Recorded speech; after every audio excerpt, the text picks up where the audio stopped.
Assalamualaikum warahmatullahi wabarakatuh. Innal hamdalillahi nahmaduhu wa nasta'inuhu wa nastaghfiruh.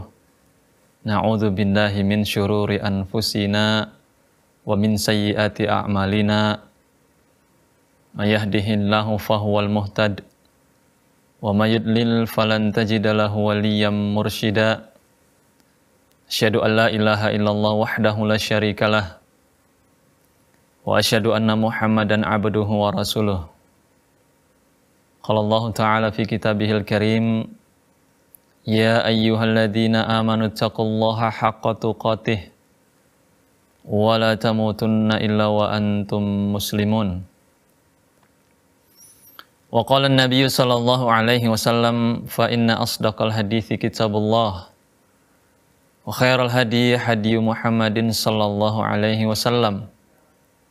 Syarrul umuri muhdatsatuha wa kullu muhdatsatin bid'ah.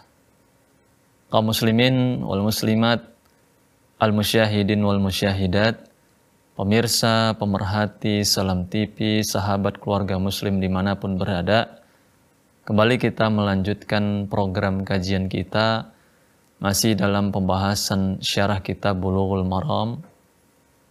Tentunya senantiasa kita memuji Allah Subhanahu wa Ta'ala, memperbanyak mengucapkan alhamdulillahi rabbil alamin atas kemudahan dari Allah Subhanahu wa Ta'ala. Kita bisa melanjutkan setiap aktivitas kita masing-masing. Kita bisa belajar agama Islam, belajar sunnah-sunnah Nabi Sallallahu Alaihi Wasallam, yang dengannya kita beribadah kepada Allah Subhanahu wa Ta'ala. Ini merupakan nikmat yang sangat besar, yang tentunya tak semua orang mendapatkan nikmat tersebut. Dan itu kita rasakan dan kita bisa melihatnya di depan mata kita masing-masing. Oleh karenanya, bersyukur kita kepada Allah. Banyak-banyak kita memuji Allah Subhanahu wa Ta'ala, agar kiranya dengan hal tersebut Allah Subhanahu wa Ta'ala langgengkan nikmat-nikmat yang ada pada kita semua. Selawat dan salam kepada Nabi kita, kedua kita Muhammad Sallallahu Alaihi Wasallam, beserta kepada para keluarganya, para sahabatnya, dan orang-orang yang senantiasa antusias bersemangat mengikuti sunnah-sunnahnya, ajaran-ajarannya, sampai hari kiamat kelak. Amin ya rabbal alamin. Pemirsa yang dirahmati oleh Allah Subhanahu wa Ta'ala, pembahasan sebelumnya masih kita dalam tema nawaqidu al-wudu, pembatal-pembatal wudu, bahwa kita bahas berkaitan tentang hukum orang yang makan daging kambing dan juga makan daging unta, apakah wudunya batal atau tidak. Maka ini satu pembahasan yang disertakan di dalam kitab ini karena memang ada dalil yang membahas akan hal tersebut. Ya, yaitu hadis dari yang dibawakan oleh Jabir bin Samurah, ya, yang mengatakan bahwa ada seorang laki-laki bertanya kepada Nabi Sallallahu Alaihi Wasallam, atawadda'u min luhumil ghanam? Qala in syi'ta. Qala atawadda'u min luhumil ibil? Qala na'am. Seorang laki-laki ini bertanya kepada Nabi, apakah aku harus berwudu setelah makan daging kambing? Artinya apakah wuduku itu batal sehingga aku harus mengulang wudu? Maka kata Nabi, in syi'ta. Kalau kau mau silakan berwudu, kalau tidak pun tidak mengapa. Menunjukkan bahwa wudunya tidak batal. Orang yang baru makan daging kambing itu wudunya tidak batal, sehingga dia tidak perlu untuk mengulang. Tapi kalaupun mau mengulang itu tidaklah masalah. Sedangkan orang yang baru makan daging unta, sebagaimana disebutkan di dalam hadis ini, atawadda'u min luhumil ibil? Apakah aku harus berwudu setelah makan daging ibil, daging unta? Maka kata Nabi, na'am, ya. Itu menunjukkan bahwa wudu orang yang barusan makan daging unta otomatis batal. Ya, sehingga dia harus berwudu terlebih dahulu ketika ia hendak sholat misalnya. Ya, ini sekali lagi juga memberikan pengajaran kepada kita untuk memperhatikan apa yang kita makan. Ya, Allah Subhanahu wa taala berfirman, "Falyanzuril insanu ila ta'ami." Manusia melihat apa yang dia makan. Ya. Ketika yang dimakan adalah daging kambing atau selainnya, itu tidaklah membatalkan wudu. Sedangkan khusus makan daging unta itu dia harus berwudu. Ya, karena wudunya telah batal ya. Jadi kesimpulannya bahwa termasuk salah satu pembatal wudu adalah memakan daging unta. Kemudian pembahasan kita pada kesempatan kali ini masih dalam tema kita nawaqidul wudu, pembatal-pembatal wudu, yaitu apakah orang yang memandikan jenazah atau yang mengangkat jenazah itu mengharuskannya dia berwudu, ini batal wudunya sehingga dia harus mandi atau penuh wudu. Maka ini adalah pembahasan kita. Ya. Kita akan bacakan dalil yang dibawakan oleh penulis. An Abi Hurairah radhiyallahu an, qala Nabi sallallahu alaihi wasallam, man ghassala mayyitan falyaghtasil wa man hamalahu falyatawadda. Akhrajahu Ahmad wan Nasa'i wat Tirmidzi wa hasanah. Wa qala Ahmad la yasihhu fi hadzal bab syai'un. Dari Abu Hurairah, semoga Allah Subhanahu wa taala meridainya, bahwa suatu ketika Nabi sallallahu alaihi wasallam bersabda, barang siapa yang memandikan jenazah, memandikan mayit, maka dia harus mandi.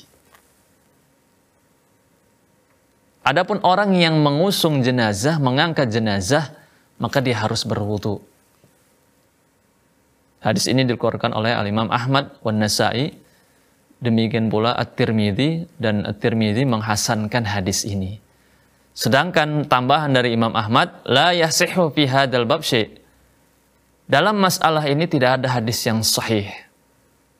Jadi hadis ini diperselisihkan di kalangan para ulama. Ya, diperselisihkan. Tapi penulis mengatakan di sini hadis ini derajatnya hadis yang hasan dengan banyaknya jalur yang lain, sehingga dia bisa dijadikan landasan untuk beramal. Walaupun nanti ada kontradiksi dengan hadis yang lain. Ya, hadis ini kan secara zahir, ya, orang yang memandikan mayit itu dia harus mandi besar. Sedangkan yang mengusung jenazah dia harus berwudu. Sedangkan nanti ada hadis yang lain, nanti kita akan bacakan, ya, itu tidak harus dia mandi. Ya, karena sejatinya mayat itu tidaklah najis. Ya, dia itu thahir, dia itu suci. Kaum muslimin, pemirsa, pemerhati Salam TV yang dirahmati oleh Allah Subhanahu wa taala. Sebelum lagi kita masuk mendalami, mengkaji, mengambil faidah daripada hadis ini, beberapa poin ingin kita sampaikan. Bahwa yang pertama, mayit itu maka harus dimandikan, haknya dimandikan, dikafani, disolatkan, dan dikuburkan. Dan itu fardu kifayah.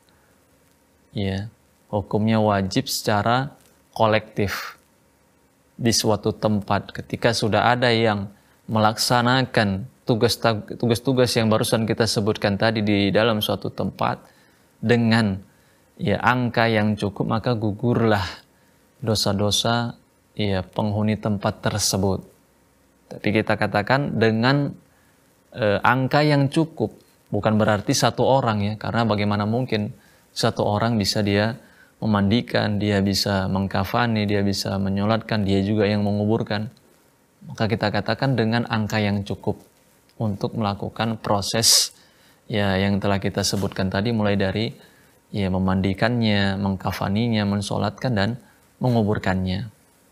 Ya, itu pelajaran yang kita harus pahami terlebih dahulu, bahwa mengurus jenazah itu fardu kifayah. Ya, hukumnya wajib secara kolektif. Kalau ada sampai satu tempat membiarkan jenazah, tidak membantunya, itu bisa berdosa semuanya. Itulah maksud daripada fardu kifayah. Sehingga pelajaran ini perlu kiranya kita sampaikan kepada anak cucu kita, supaya mereka itu tahu bahwa hidupnya bersosial, saling membantu. Ya, ketika ada jenazah dia turut serta membantu kaum muslimin. Ya, kepekaan sosial itu perlu kita sampaikan kepada anak cucu kita. Kita khawatir kalau kita tidak mentarbiyah anak cucu kita ke depan, ya, tidak ada lagi orang-orang yang mengurus jenazah, kecuali hanya orang-orang terdekatnya saja. Ya, padahal keutamaannya juga cukuplah besar ya, tapi tidak kita bahas di sini. Kemudian perlu kita garis bawahi juga bahwa Islam mengajarkan kita untuk ya mengangkat jenazah itu ya, diangkat di bopong lah begitu ya, atau dengan alat-alat tertentu. Walaupun hari ini sudah mulai pudar hal tersebut ya, kecuali di kampung-kampung ya. Hari ini sudah mulai menggunakan ambulans. Ya, bisa jadi karena tempat yang jauh ya dari lokasi rumah duka menuju pemakaman. Kan tetapi dahulu ya, kita masih sering melihat itu jenazah itu diangkat. Dan itu tentunya memberikan pelajaran bagi kaum muslimin yang melihatnya. Ketika kita melihat ada jenazah yang lewat, dibopong kan begitu, bahkan kalau anak-anak itu diangkat seperti ini saja, tentu kita akan mendapat siraman ya. Kita ingat akhirat, kita ingat mati dan seterusnya. Tapi kalau diletakkan di jenazah, maksudnya di ambulans, di peti jenazah dan seterusnya dibawa, itu kiranya banyak orang-orang yang tidak bisa mengambil pelajaran. Apalagi di sebagian tempat itu ada yang komandonya ya, yang menyisir jalan-jalan yang akan lewat dari ambulan itu. Ya, terkadang ada perilaku-perilaku yang keras, yang frontal, ingin menyingkirkan orang-orang yang sedang berada di jalan sehingga dia diberikan jalan. Ini juga perlu menjadi perhatian lah kiranya ya. Ya, agar ya memberikan informasi sebaik-baiknya, tidak harus sampai frontal, berkata kasar, sampai memukul ya. Di sebagian tempat itu kendaraan yang tidak mau lewat sampai dipukul-pukul dan seterusnya. Ya. Jadi dalam Islam itu kiranya dibopong, diangkat. Bahkan di sebagian tempat di Saudi itu dia tidak pakai penutup. Ya, supaya manusia bisa melihat dan mengambil pelajaran daripada kematian itu. Insya Allah akan kita sambung setelah jeda berikut ini.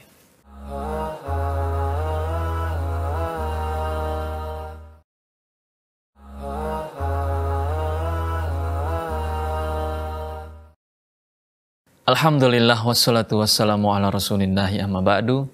Pemirsa pemerhati Salam TV yang dirahmati oleh Allah Subhanahu wa taala, kembali kita melanjutkan program kajian kita masih dalam pembahasan daripada kitab Syarah Bulughul Maram. Tentunya senantiasa kita berdoa kepada Allah, memohon kepada Allah Subhanahu wa taala ilmu yang bermanfaat, ilmu yang senantiasa menggiring kita untuk terus mendekatkan diri kita kepada Allah Subhanahu wa taala dengan menjalankan semua perintah-perintahnya dan meninggalkan semua yang dilarang oleh Allah Subhanahu wa taala. Pembahasan kita berkaitan tentang hukum orang yang baru memandikan jenazah dan orang yang baru mengangkat jenazah. Apakah wajib baginya mandi? Apakah wudhu yang ada padanya itu batal atau tidak? Ya. Sebelumnya telah kita bacakan hadis dari Abu Hurairah bahwa Nabi SAW pernah bersabda, orang yang barusan membersihkan ataupun memandikan jenazah, hendaknya dia mandi. Dan orang yang baru mengusung jenazah, hendaknya dia berwudu. Ya, akan tetapi hadis ini diperbincangkan oleh sebagian para ulama, ya, sebagian tidak menganggapnya sebagian landasan dalam beramal, dan sebagian lain menghasankan hadis ini karena banyaknya jalur yang ada. Dan penulis mengatakan ini hadis yang hasan dengan banyaknya jalur-jalur tersebut. Ya. Beberapa faedah yang bisa kita petik daripada hadis ini. Yang pertama, zahirul hadis wujubul ghusli ala man ghassala mayyitan kullahu aw ba'dahu. Secara zahir hadis ini mengindikasikan wajibnya mandi bagi orang yang selesai memandikan jenazah. Karena ada perintah dari Nabi, fal yagtasil, hendaknya dia mandi. Itu menunjukkan hukumnya wajib. Hukum asal perintah itu kan wajib. Ya, akan tetapi sebagaimana telah kita sebutkan tadi, ada di sana hadis yang secara zahir juga mengindikasikan adanya kontradiksi, tidak sesuai, tidak berjalan bersama. Nanti akan kita bacakan. Yang berikutnya, umumul hadis yufidu umumal amwat min kabirin aw sagirin dakaran aw kana untha musliman kana aw kafiran bihailin aw biduni hail. Keumuman hadis ini memberikan pelajaran bahwa mayat yang dicuci itu sama saja. Hukum ini berlaku apakah mayatnya itu mayat yang sudah dewasa ataupun anak-anak. Ya, baik mayat laki-laki ataupun perempuan, bahkan baik mayat yang muslim ataupun non-muslim. Karena di sini disebutkan secara umum ya, man ghassala mayyitan. Barang siapa yang memandikan mayat. Umum dikatakan oleh Nabi Shallallahu Alaihi Wasallam. Jadi mencakup semua jenis yang telah kita sebutkan tadi, baik mayatnya itu orang yang besar atau yang kecil, dewasa, muda, ya, laki-laki, perempuan, muslim ataupun non muslim. Ya, mungkin saja ya non muslim ya, karena bisa jadi suatu tempat ya tinggal orang non muslim dan sekitarnya tidak ada orang-orang non muslim juga, sehingga pada waktu itu kaum muslimin boleh ya mengurus jenazahnya pada waktu itu ya, karena memang tidak mungkin ya mayat itu dibiarkan begitu saja, akan menimbulkan banyak mudarat, sehingga pada waktu itu, pada kondisi itu kaum muslimin diperbolehkan untuk memandikan dan mengurus jenazahnya. Maka hukum ini ya, hukum maksudnya mandi orang yang barusan mau memandikan jenazah berlaku juga ya pada kondisi-kondisi yang telah kita sebutkan tadi. Yang berikutnya, qala al-fuqaha al-ghasil huwa man yuqallibuhu wa yubashiruhu walau marrah la man yasubbu al-ma wa nahwuhu wa la man yuyammimuhu falaisu bighasilin. Siapakah definisi orang yang memandikan? Orang yang memandikan itu adalah orang yang langsung ya di tempat itu, dia yang membalikkan jenazahnya, dia yang menyiramnya dan seterusnya. Dia yang secara langsung bersentuhan, memandikan. Kita paham lah ya arti memandikan itu apa. Bukan orang yang hanya menyiram-nyiram saja, tanpa menyinggolnya, tanpa membersihkannya. Atau orang yang mentayamumkannya. Ya, orang-orang yang mentayamumkan jenazah, mayat, maka dia tidak masuk dalam kategori hadis ini. Yang masuk dalam kategori hadis ini adalah orang yang benar-benar memandikan jenazah. Ya beda ya, mungkin karena orang yang memandikan jenazah itu kan banyak ya. Ada yang dia mungkin mengangkat air, ada yang menutup bagian yang harus ditutup, ada yang tugasnya memberikan benda-benda yang dibutuhkan. Yang dimaksud di sini adalah yang benar-benar memandikannya. Itulah yang dikategorikan di dalam hadis ini. Yang berikutnya, arada hadzal hadis ma rawahu al-Baihaqi an Ibnu Abbas. Hadis bab ini yang kita bacakan bertentangan dengan hadis yang dibawakan oleh Ibnu Abbas, bahwa Nabi SAW pernah bersabda, laisa alaikum fi ghusli mayyitikum ghuslun idza ghassaltumuhu. Inna mayyitakum yamutu tahiran wa laysa binajasin. Fahasbukum an tagsilu aydiyakum.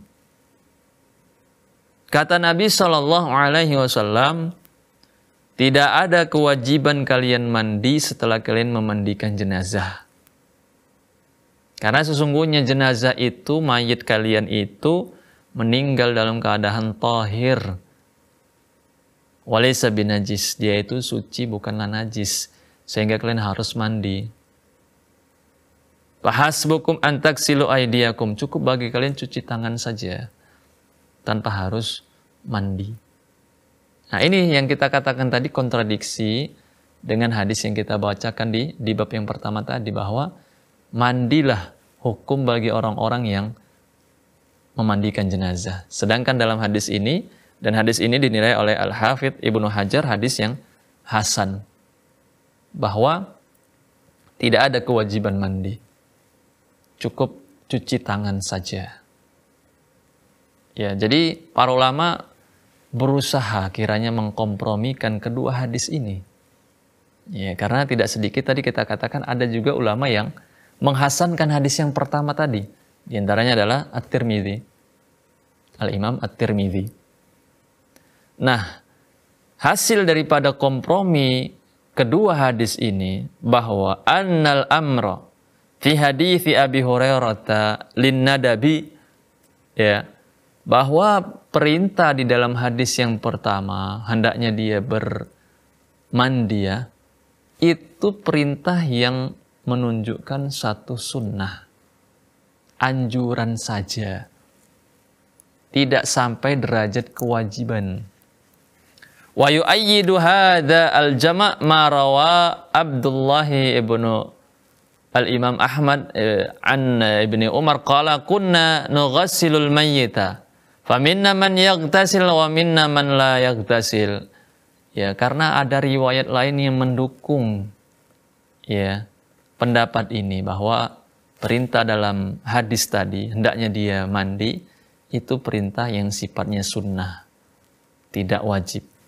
Ini ada dalil lain yang mendukung hal tersebut dari Ibnu Umar. Dia mengatakan kunna nughassilul mayyita faminna man yaghtasil wa minna man la yaghtasil. Dulu kami juga memandikan jenazah, memandikan mayit. Di antara kami ada yang mandi, di antara kami juga ada yang tidak mandi. Ya, perkaranya luas. Tidak ada satu kewajiban di sana. Ya, dan ini merupakan perkataan sahabat yang juga bisa dijadikan hujjah. Qala al-Hafidh isnaduhu sahih, ya.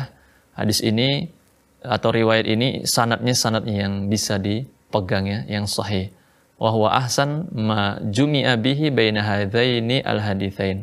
Dan ini adalah penggabungan yang terbaik, ya. Menggabungkan, mengkompromikan dua hadis yang secara zahir itu kontradiksi, tidak berjalan bersama, maka dikompromikan dan hasilnya adalah bahwa perintah di dalam hadis Abu Hurairah untuk mandi bagi orang yang selesai memandikan jenazah, perintah di situ adalah sifatnya sunnah saja, anjuran saja, tidak sampai derajat kewajiban. Karena kalau kewajiban, maka dia harus benar-benar mandi. Ya, tidak boleh tidak. Ya. Kemudian yang berikutnya yu'ayyidu hadzal jama' qa'idatun dzakaraha Ibnu Muflih fil furu' hiya annal hadits ad-dha'ifa idza kana dalan 'ala al-wujubi bi sighatihi aw dalan 'ala at-tahrimi bi sighatihi fa innahu yuhmal 'ala al-istihbabi fil amri wa 'ala al-karahati fin nahyi ihtiyatan. Wala yulzamul muslimuna bihukmihi wujuban atau tahriman. Ya. Pendapat ini dikuatkan juga dengan satu kaedah sebagaimana disebutkan oleh Ibnu Muflih di dalam kitab Al-Furu' bahwa hadis yang lemah, sebagaimana yang telah kita bacakan tadi ada perbincangan di antara para ulama, ketika dia menunjukkan suatu kewajiban atau menunjukkan suatu keharaman, maka dia itu dikategorikan atau dianggap sebagai suatu perintah yang sifatnya sunnah ketika dia sebuah perintah. Apabila dia sebuah larangan, maka dihukumi larangan itu sifatnya karahah, makruh saja. Dan ini sebagai bentuk ihtiyati, jaga-jaga, bentuk kehati-hatian, karena secara zahir kan tadi bertentangan. Wala yulzamul muslimuna bihukmihi wujuban aw tahriman. Maka kaum muslimin jangan dipaksakan, jangan diharuskan ya dengan hukum wajib ataupun dengan hukum haram selama hadis tersebut tidak valid, tidak jelas tampak. Ya. Kemudian yang berikutnya, amma qauluhu sallallahu alaihi wasallam wa man hamalahu falyatawadda Faqala As-Sun'ani la a'lam qailan bil wudu min hamlil mayyit. Hadis Nabi yang mengatakan orang yang mengusung jenazah hendaknya dia berwudu. Berkata Imam As-Sun'ani bahwa dia tidak mengatakan ada pendapat ulama yang mengatakan itu harus berwudu. Orang-orang yang barusan mengangkat mayit. Akan tetapi wudu di sini ditafsirkan dengan mencuci kedua tangan. Dan ini sebagaimana disebutkan di dalam riwayat Ibnu Abbas, hasbukum antagsilu aidiakum. Maka cukup bagi kalian untuk mencuci tangan-tangan kalian saja tanpa harus mandi ataupun berwudu. Insyaallah akan kita sambung setelah jeda berikut ini.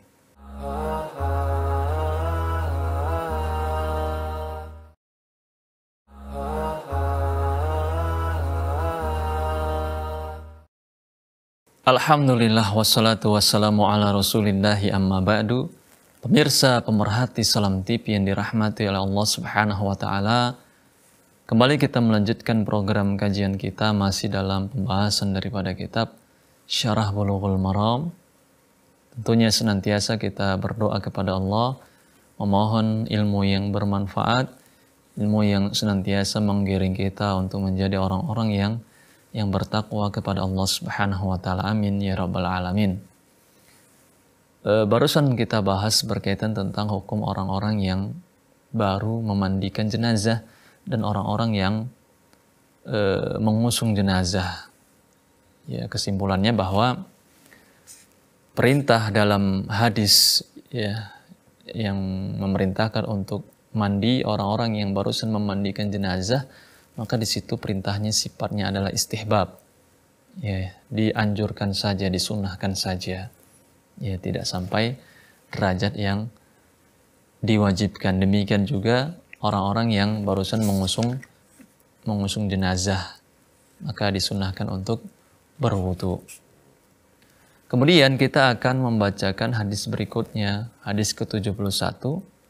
Hadis ini berkaitan tentang bolehkah orang-orang yang tidak suci ataupun berhadas itu menyentuh, memegang mushaf Al-Quran. Ya. Hadisnya an Abdullah bin Abi Bakar rahimahullahu anna fil kitabil ladzi katabahu Rasulullah sallallahu alaihi wasallam li Amr ibni Hazm alla yamassal Qur'ana illa tahir, rawahu Malik mursalan. Dari Abdullah ibni Abi Bakar rahimahullah bahwa dalam satu tulisan yang dituliskan oleh Nabi kita Muhammad sallallahu alaihi wasallam kepada Amr ibn Hazm, ya, utusan Nabi, ya, yang mana Nabi sallallahu alaihi wasallam mengutusnya ke satu negeri, ke Najran, memberikan satu mandat, satu tulisan, satu gagasan, satu nilai atau satu fikih bahwa alla yamassal Qur'ana illa tahir. Tidaklah menyentuh Al-Qur'an itu kecuali yang suci, yang tahir. Ya, hadis ini derajatnya adalah hadis yang sahih. Ya. Kita bacakan beberapa faedah.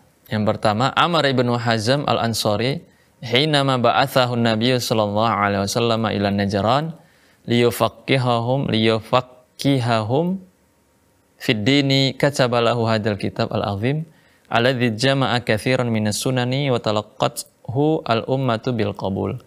Ya, bahwa Nabi sallallahu alaihi wasallam mengutus Amr bin Hazm al-Ansari ke Najran ya untuk ya mengajarkan penduduknya itu agama. Ya, dan ini juga suatu yang disyariatkan ya, kita mengutus dai, mengutus ustadz, mengutus orang-orang yang paham agama ke tempat-tempat yang dianggap di sana tidak ada pembelajaran agama Islam. Ya, kita temukan banyak ya Nabi Shallallahu Alaihi Wasallam mengutus utusannya seperti Mu'adz, ya, dan yang lainnya diutus oleh Nabi Shallallahu Alaihi Wasallam untuk melakukan visi dakwah. Ya, salah satunya di sini adalah Amr bin Hazm al-Ansari. Ya, dan juga Nabi memberikan semacam tulisan, wejangan ya, yang disampaikan kepada penduduknya di sana. Ya. Yang berikutnya fi hadzal kitab annahu la yamassul Qur'ana illa tahir. Ya, di dalam tulisan yang disampaikan Nabi kepada Amr bin Hazm bahwa janganlah menyentuh Al-Qur'an itu kecuali orang yang suci. Penulis membawakan hadis ini untuk menjelaskan larangan ya menyentuh mushaf itu bagi orang-orang yang berhadas. Ya, baik hadas yang kecil apalagi hadas yang besar. Karena ini adalah kitabullah, kalamullah. Dia harus kita muliakan, dia harus kita agungkan. Salah satunya tidaklah kita menyentuhnya kecuali dalam keadaan kita suci. Ya, sehingga orang-orang yang dalam keadaan tidak bersuci, dia bersuci terlebih dahulu, berwudu atau dia mandi janabah terlebih dahulu. Yang berikutnya zahirul hadis tahrimu massil mushafi biduni hailin li ghairil mutawaddi. Secara zahir hadis ini memberikan ilmu bahwa haram hukumnya menyentuh mushaf bagi orang-orang yang tidak punya wudu. Tentunya dalam hal ini penulis mengatakan tanpa adanya hail, tanpa ada pembatas. Langsung dia menyentuh seperti itu aja, itu suatu yang tidak diperbolehkan. Itu secara zahir yang bisa kita ambil daripada hadis ini. Ya. Bahkan Al-Wazir Ibnu Hubairah mengatakan ajma'u annahu la yajuz lil muhdits massul mushafi bila hail. Sepakat bahwa tidak diperbolehkan bagi orang yang berhadas untuk memegang, menyentuh mushaf tanpa pembatas. Berkata Syekhul Islam, madhabul a'immatil arba'ah, termasuk pendapat imam yang 4, annahu la yamussu al-mushaf illa tahir, yaitu tidaklah disentuh, tidak dipegang Al-Quran itu kecuali orang yang suci. Walladzi dalla alaihi al-kitab wa sunnah huwa anna masal mushafi la yajuz lil muhdits wa huwa qaulul jumhur wal ma'ruf anis sahabah. Ya, bahwa tidak boleh menyentuh mushaf itu kecuali orang yang suci.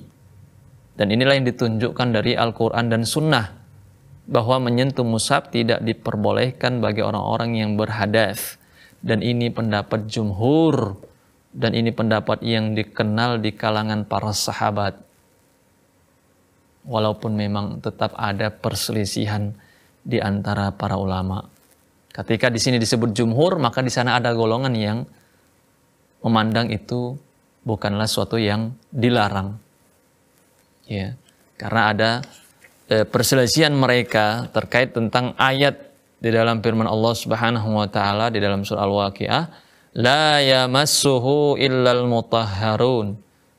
Ya, tidaklah menyentuh Al-Qur'an itu kecuali orang-orang yang suci. Berselisih pendapat para ulama, al-mutahharun di sini, yang suci di sini atau disucikan di sini siapa? Apakah kalangan manusia atau kalangan malaikat? Nah, ini masih ada silang pendapat di antara para ulama. Ya, karena ketika itu ditafsirkan mereka adalah para manusia atau Bani Adam, itu nanti konsekuensinya berbeda. Ketika itu ditafsirkan adalah para malaikat. Ya, sehingga perselisihan di dalam ayat ini juga menjadi sebab perselisihan di antara para ulama yang menyatakan bahwa haramnya menyentuh mushaf bagi orang-orang yang berhadas. Ya. Kemudian walis sagiri fi masil mushaf wajhan. Lantas bagaimana orang-orang yang masih kecil, anak-anak, ya, dia berhadas, boleh nggak dia menyentuh Al-Quran? Penulis mengatakan ada dua pendapat. Ahaduhuma al-mana' i'tibarun lil kibar, wa tsani al-jawas lid darurah. Ya, bahwa yang pertama terlarang. Anak kecil juga terlarang sebagaimana orang yang besar. Sementara pendapat yang kedua adalah diperbolehkan karena darurat. karena anak kecil, ya, dan kolam atau pena itu diangkat dari mereka, ya. Kalaulah mereka terlarang untuk menyentuh mushaf, sedangkan pada usia mereka adalah usia yang sangat sering ya kita haruskan mereka membaca Al-Quran, menghafal Al-Quran dan seterusnya, ini tentu menyebabkan suatu yang sulit. Sedangkan suatu yang sulit itu terangkat di dalam syariat kita. Ya. Kemudian yang berikutnya, illa tahir hadzal lafdhu mushtarakun baina arba'ati umur. Nabi Shallallahu Alaihi Wasallam mengatakan di dalam hadis ini, tidaklah menyentuh Al-Quran itu kecuali orang yang tohir, yang suci. Tohir di sini dia bisa mencakup 4 perkara, bisa dimaknai 4 kategori. Yang pertama, al-muradu bit-tahir al-muslim. Tohir yang dimaksud itu adalah orang yang muslim. Ya. Kama qala ta'ala, innamal musyrikuna najasun. Sungguhnya orang-orang musyrikun najis. Fal muradu biha taharatun ma'nawiyatun i'tiqadiyah. Maka yang dimaksud tahir atau suci di sini adalah suci secara akidah, suci secara keyakinan, beriman kepada Allah dan seterusnya. Itulah yang diperbolehkan menyentuh Al-Quran. Itu cakupan makna yang pertama, bahwa tahir di situ adalah orang yang Islam. Dan yang najis maksudnya adalah orang yang musyrik. Sebagaimana disebutkan di dalam Al-Quran di dalam surah At-Taubah. Innamal musyrikuna najasun. Sungguhnya orang-orang musyrikun itu adalah najis. Najis dalam artian secara i'tiqad, secara akidah, bukan secara zat badannya. Yang kedua, al-muradu bihi at-tahir minan najasah. Masuk juga kategori di sini suci dari najis secara zat. Orang yang boleh menyentuh Al-Quran adalah orang yang suci dari najis secara fisik. Yang pertama tadi kan secara maknawi ya, secara batin, secara keimanan. Yang kedua ini ya secara fisik. Yang berikutnya al-muradu bihi at-tahir minal janabah. Maksud daripada hadis itu ada orang yang suci dari junub. Ya, suci dari junub. Sedangkan yang berikutnya yang keempat, at-tahir al-mutawaddi. Ya. Yang dimaksud suci adalah orang yang berwudu. Ya. Sebagaimana hadis Nabi Shallallahu Alaihi Wasallam, la yaqbalullahu sholata ahadikum idza ahdatha hatta yatawadda. Allah tidak menerima sholat di antara kalian sampai dia berwudu ketika dia berhadas. Intinya kaum muslimin yang dirahmati oleh Allah Subhanahu wa taala, yang paling ringan daripada hal ini adalah yang terakhir, yaitu orang yang berhadas kecil. Maka itu adalah yang paling berhati-hati. Ya, hendaknya dia berwudu ya sebelum lagi dia menyentuh atau memegang mushaf Al-Quran. Karena memang Al-Quran ini adalah kitab yang mulia, kalamullah. Wajib kita ya menghargainya, wajib kita memuliakannya dan mengagungkannya. Salah satunya tidaklah kita menyentuhnya kecuali dalam keadaan kita berwudu, dalam keadaan kita suci, walaupun di sana masih ada perselisihan di antara para ulama. Kiranya demikian pembahasan kita pada kesempatan kali ini. Semoga apa yang kita sampaikan ini mengundang keberkahan dari Allah Subhanahu wa taala, memberikan pencerahan bagi kita semua untuk kita bisa terus melaksanakan perintah-perintah Allah, melaksanakan sunnah-sunnah Nabi Sallallahu Alaihi Wasallam. Kiranya demikian yang bisa kita sampaikan. Wa akhiru da'wana alhamdulillahi rabbil alamin. Assalamualaikum warahmatullahi wabarakatuh.